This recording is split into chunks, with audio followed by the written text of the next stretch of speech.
carbohydrates and we talked about lipids. We need to talk about proteins and nucleic acids, the last two. You've learned a little bit about this by doing that activity, the Gizmo simulation, but we're going to continue on with that today and kind of touch base with these last couple ones. We are almost done with our chemistry unit, and soon we will be moving on to our cells section. Now remember, we're kind of combining all of these into one bigger test. So we'll learn the chemistry and the cells and the mitosis kind of all together, and then we'll test over all of those. It won't be this week, will it? No, we've still got cells to get through and we still have mitosis to get through. So it will not be this week. Mitosis. Unless, you really want to test. Hold on, this isn't it. Oh. Sorry. Okay, there we are. That's where we go. All right, so first we're starting with proteins. Proteins are an important part of our body function. Just like we needed carbohydrates for energy, we needed lipids for different kinds of cholesterol and steroids, and we also needed it for the cell membrane. We need proteins for a lot of different things. Proteins are made of something called amino acids, so that's the monomer. Remember, the protein is the polymer, the monomer is the amino acid, and there are only 20 different ones of amino acids. That's what makes this really interesting. It goes back to those kind of Lego pieces again. There are 20 different amino acids, but they can be combined and rearranged in so many different ways that they make all kinds of different proteins. But this is something that's kind of interesting throughout science, that all living things have these same 20 amino acids. It hasn't changed in millions of years.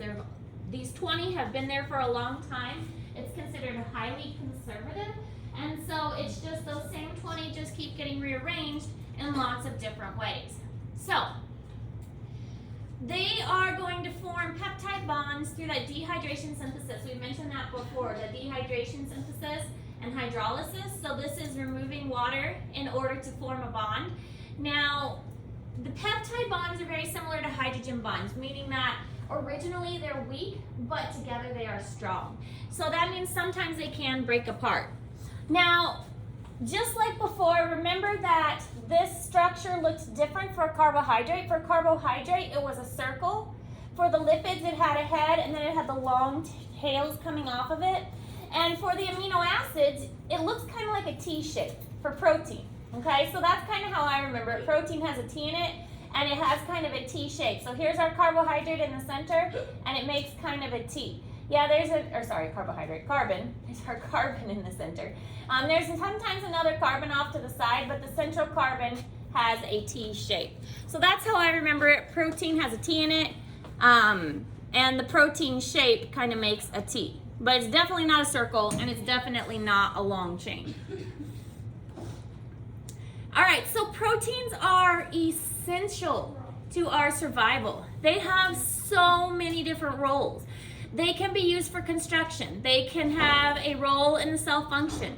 Enzymes is a huge one. We'll talk more about enzymes in a little bit. But enzymes help our body to break down waste materials and help our body to reform materials that we need. Hormones, antibodies, etc., recognition proteins. Proteins are everywhere. Proteins can be simple or complex.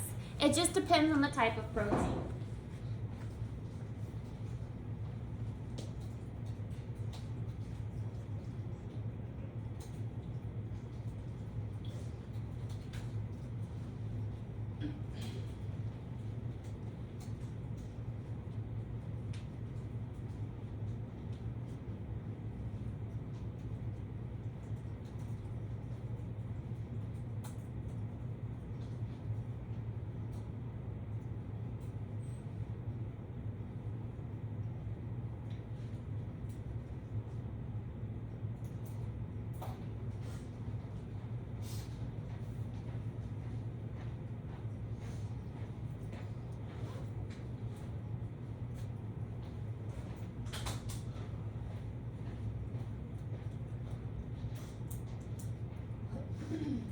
All right, so here are the different levels of proteins. We can have one, think of it as like beads on a necklace. Like when you're in kindergarten and you made those beaded necklaces, then you've got all these little beads and they're all strung together. So this is a simple one.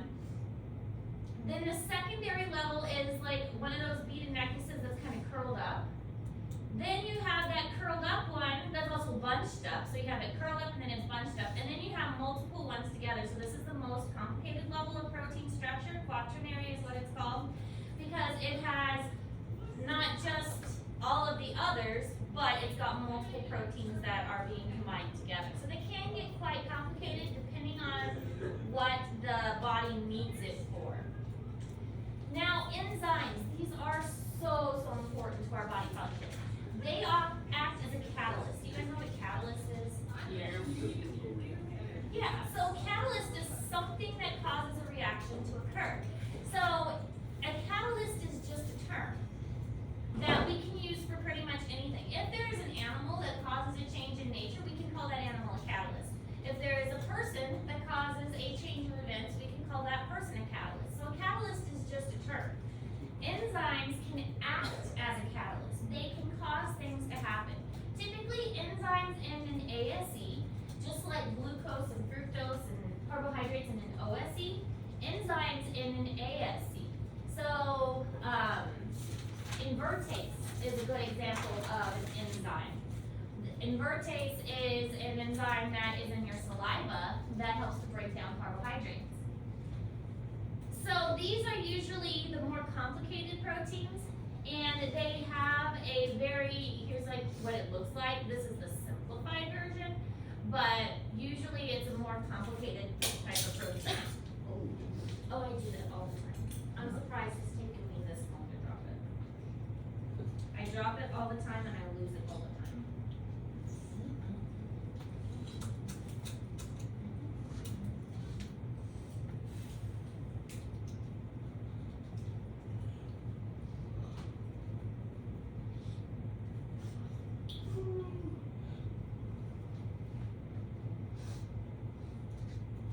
Alright, now this is in Google Classroom for you because all of this information regarding proteins is really, really important. So an enzyme is a type of protein that increases the rate of chemical reactions. So if left to just go the way they normally go, the reactions in our body would happen too slow. Enzymes allow these reactions to happen very, very quick so that our body can keep up with the processes that they need to. It's also going to lower the activation energy. The best way to think of this is pushing a ball down a hill. You can like tap the ball so it rolls down the hill, or you can shove it down the hill really hard. Well, if you are an enzyme, then all you have to do is give it the tiniest little tap and only put a little bit of energy in order to get that ball rolling. That's what enzymes do. They make it so that you don't have to put a whole lot of energy in to get the results that you need. And remember, we talked about before how the body is all about getting as much benefit for as little effort. If we could get paid a lot to just sit here, we would do it. Puts forth as little effort as possible. So that's what enzymes are helping us do, not spend as much energy. The cool thing about enzymes is they can be used over and over and over and over and over again. They eventually do stop working, but they can be used over again because they themselves are not changed in the process. They just provide a place for the change to occur. They don't change themselves. And they are reaction specific. So if invertase only acts on carbohydrates, it's only going to act on carbohydrates. It's kind of like a key in a lock. You can shove a bunch of keys in the same lock, but only the right key is going to open the lock. Same thing with enzymes. Enzymes only work for certain reactions. And they perform best under certain conditions. If we had the time and if we had the supplies, we would do an enzyme lab, which is a lot of fun. We may still do that eventually. We'll see. But basically, we look at an enzyme and then we put it under different circumstances. We boil it to see how it responds to hot temperatures. We freeze it to see how it responds to cold temperatures. We put an acid in it to see how it is with acids. And we'll discover that proteins do best under certain conditions. And this is why if your body gets out of homeostasis, it's really dangerous. Because if your body gets out of homeostasis, then these enzymes start breaking. And that means your body is not able to process the way that it's supposed to. Waste products will start building up. Your organs start to shut down. that's one of the reasons why, like, for instance, my daughter one time had a fever of 105. I think I mentioned this before, because she had a really severe ear infection. And the doctors were really concerned because if they didn't get her temperature down, then the enzymes in her body would start stopping. They wouldn't work anymore. So that's why homeostasis is so important. Well, one of the reasons. Enzymes need to be able to perform, and they do best under certain conditions. So if we're looking at how an enzyme works, we've got something called the substrate and the activation site. The substrate is the substance on which the enzyme is acting. So think of it as this is the material that's coming in to be changed. It's called the substrate. The thing that's coming in to be changed. So here's our enzyme. Here's our substrate that's coming in to be changed. Here's our activation site, the actual physical place where it touches. So this physical place where these two are going to join together like puzzle pieces, that is the activation site. So you can see in this little picture, we've got our enzyme here. It brings in the substrate, then the reaction happens, then you get your products, which is two things in this case, but the enzyme has stayed the same. The enzyme hasn't changed through that process. The enzyme stays the same. And that's another key fact to remember. Enzymes stay the same. They help the process along, but they don't get changed themselves.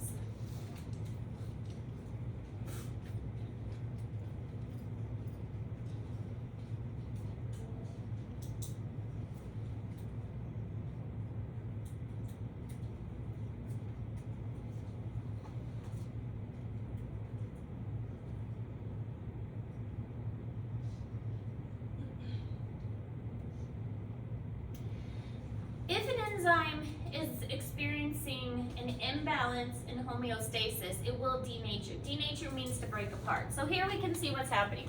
Here is our enzyme. It's all bound together. It's all kind of tied up in that knot. And here's our activation site. So here's the substrate that's coming in. It will match up with this. But if the enzyme starts to unravel, then the activation site no longer fits together. And that means that reaction can't take place. So again, this is a reason why homeostasis is so important. The proteins have to stay in their shape in order to function. If it gets too hot or too cold or too acidic, then it's not going to be able to stay in its shape.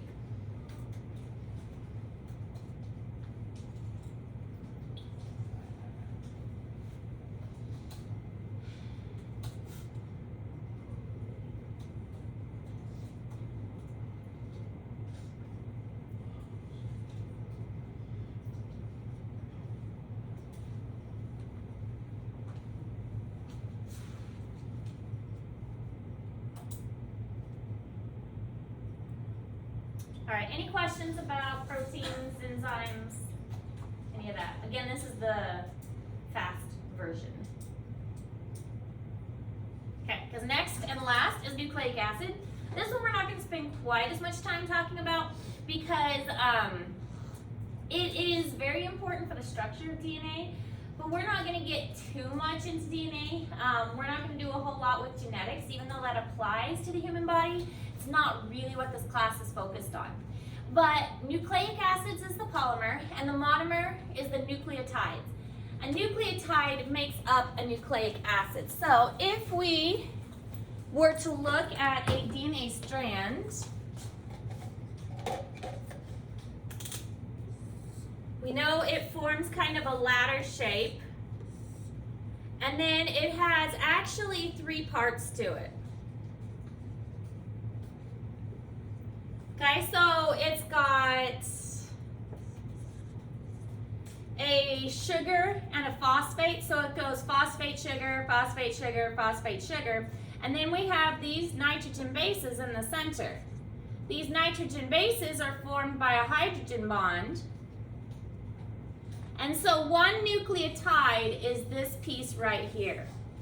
So the nucleotide is a phosphate, sugar, and a nitrogen base. Phosphate, sugar, and nitrogen base. Phosphate, sugar, and nitrogen base. Nucleotide, nucleotide. So that's how the DNA gets its shape, with the hydrogen bonds joining in the center.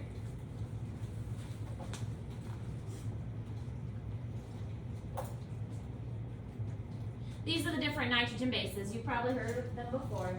Adenine, guanine, cytosine, thymine. Did you learn it in biology? Yeah. Good. Okay. I'm assuming you did. That's why we're going fast with it.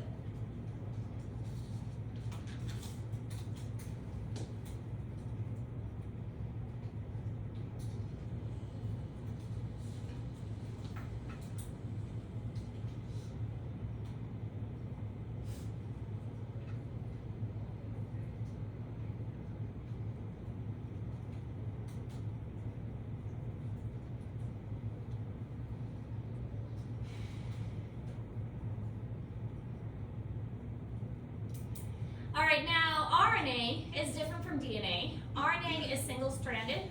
RNA has the sugar ribose. DNA has the sugar deoxyribose. RNA has a uracil instead of a thymine. So RNA is used for making proteins, and that's pretty much all it's used for. It's used in the protein making process. DNA is what actually stores the genetic material. The reason we have to change everything over into RNA is because DNA has to leave the nucleus. DNA has to stay in that nucleus, and so RNA can leave the nucleus. So that's what happens is we put the information on an RNA, the RNA leaves the nucleus, and then we can make a protein based on that. So it's kind of a whole process.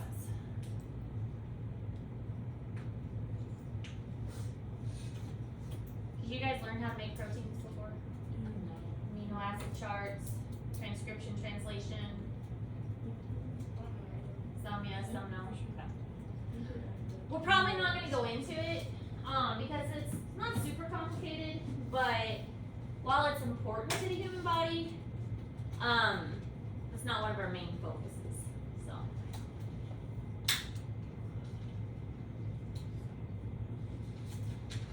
All right, so DNA, deoxyribose nucleic acid, contains thymine, so ATGC is a good way to remember it, adenine, thymine, guanine, cytosine. Blueprint for Life provides the instructions for every protein in the body. All of our proteins is found in our DNA. Each little chunk of our DNA can code for something different. It helps us grow, it directs our development, it contains genes and chromosomes that help our bodies to make us who we are. So DNA is our blueprint. It is our fingerprint. It is what makes us unique.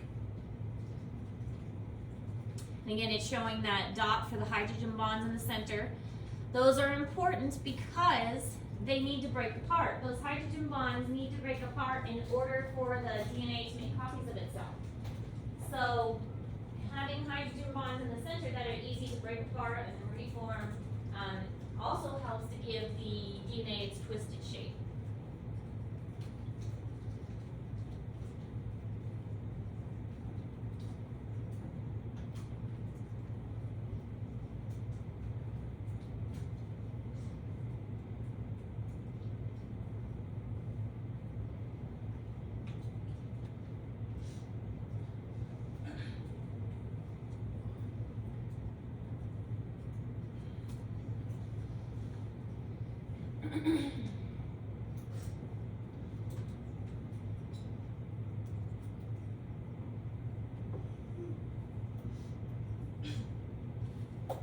Alright, so the other thing is ATP, adenosine triphosphate. We've mentioned this briefly before. ATP is also a nucleic acid. So it's like DNA and RNA, and you can even see it's got a phosphate and a sugar and a nitrogen base to it. So it's got that nucleotide appearance.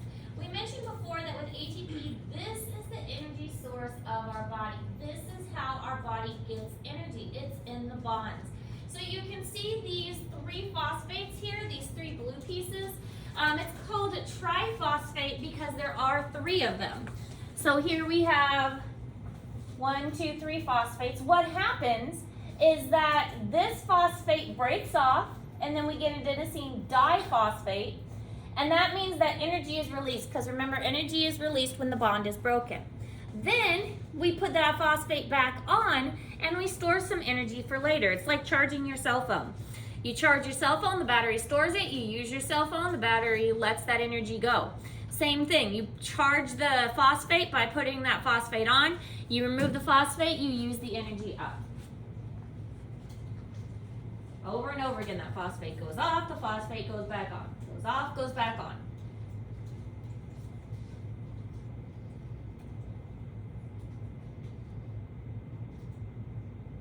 And this is how we use our energy, and we get it by eating that carbohydrates and breathing in that oxygen. Oxidation of food.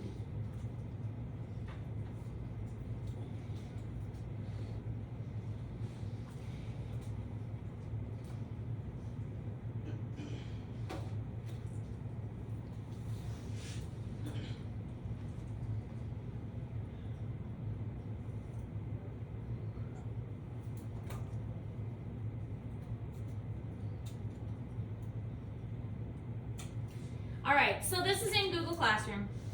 We already explained it. ATP stores energy. It's basically what I just said. Phosphate breaks off, the energy is released. You add that phosphate back on, energy stored. Our body uses other kinds of energy, but ATP is what is used most often and the most efficient. Alright, so key points. We covered the proteins today and enzymes, and we talked about nucleic acids, nucleotides, and ATP. So that's all for the macromolecules. We have to look. We may be close to done with the chemistry and maybe moving on to cells soon. I'll have to double check. But like I said, no test for a while still because we need to get through the cell part, and we also need to get through mitosis, meiosis review. We are doing a different assignment today. So for this new assignment, don't forget, of course, the identifying nutrients is going to be due on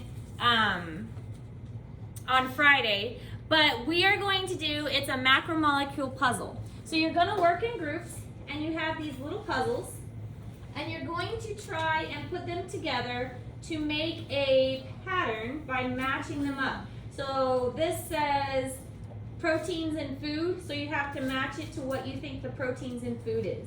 And I'll show you what the shape is supposed to look like. It's going to look like this shape, okay? So that's what you want it to look like. When you get it in that shape, you'll take a picture of it and upload the picture to Google Classroom, okay? You can work together in groups, but everybody needs to take their own picture and everybody needs to upload their own picture, okay? Okay. You have plenty of time to work on it, but it's not technically due till Friday, so you have even more time to work on it. I'll put one at each table, but try and keep the pieces together. You